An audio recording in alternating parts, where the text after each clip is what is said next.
हिंदुस्तान के सबसे युवा क्रांतिकारी जिन्होंने फांसी के फंदे को चूमा, वंदे मातरम का नारा लगाया, शहीद खुदीराम बोस, शहीद रोशन सिंह, शहीद राजेंद्र लहरी, शहीद अशफाक उल्ला, शहीद राम प्रसाद बिस्मिल, शहीद प्रफुल्ल चाकी, हिंदुस्तान के तमाम क्रांतिकारियों ने जब फांसी के फंदे को चूमा, शहीद आजम भगत सिंह, शहीद सुखदेव, शहीद राजगुरु, सबने वंदे मातरम का नारा लगाया, सबने वंदे मातरम का नारा लगाया।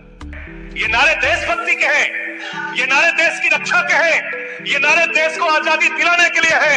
ये नारों के पीछे अपने गुनाहों को छिपाने के लिए नारे नहीं है, मैं कहना चाहता हूं मने। और आप क्या कर रहे हैं? आप इन नारों के पीछे अपने गुनाहों और अपराध को छिपाना चाहते हैं। वंदे मातरम का मतलब क्या है? वंदे मातरम का मतलब है मातृभूमि की वंदना। खुदीराम बोस हिंदुस्तान के वो क्रांतिकारी थे, जब उनको फांसी के फंदे पे चढ़ाया गया और उनका जब अंतिम संस्कार हुआ तो जो राख उनके अंतिम संस्कार से निकली मान्यवर, उसको बंगाल की माए ताबीज बना के अपने बच्चों को पहनाती थी कि ऐसे ही बनना हिंदुस्तान के लिए क्रांतिकारी। यह इतिहास, यह हिंदुस्तान का इतिहास।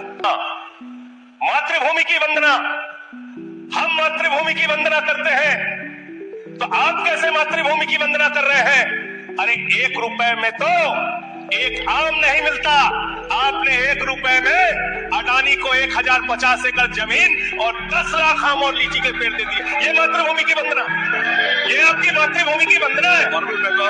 मातृभूमि की वंदना हिंदुस्तान के एयरपोर्ट को बेच के नहीं हो सकती, मातृभूमि की वंदना रेल को बेच के नहीं हो सकती, सेल को बेचकर नहीं हो सकती, समुद्री तटों को बेचकर नहीं हो सकती, कोयला और गैस को बेच के नहीं हो सकती, हिंदुस्तान की जमीनों को बेच के नहीं हो सकती। तुम लोग मातृभूमि को बेचने वाले लोग हो, तुम मातृभूमि की वंदना करने वाले लोग नहीं हो। यहाँ पे लीडर ऑफ अपोजिशन बोल रहे थे, खड़गे साहब, उनके मुंह से दलित शब्द निकल गया, दलित शब्द निकल गया।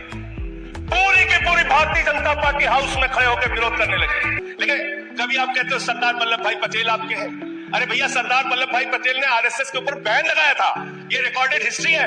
और जब 18 महीने जेल में रखा गया आरएसएस के लोगों को राष्ट्रपिता महात्मा गांधी की हत्या के अपराध में, जब उनको छोड़ा गया, बैन हटाया गया, तो उसमें शर्त लगाई कि आप राष्ट्रीय ध्वज को मानेंगे, यानी कि आप तिरंगे झंडे को भी नहीं मानते थे। आपने 52 साल तक हिंदुस्तान का तिरंगा झंडा आरएसएस के मुख्यालय पे नहीं फहराया सर, नहीं फहराया।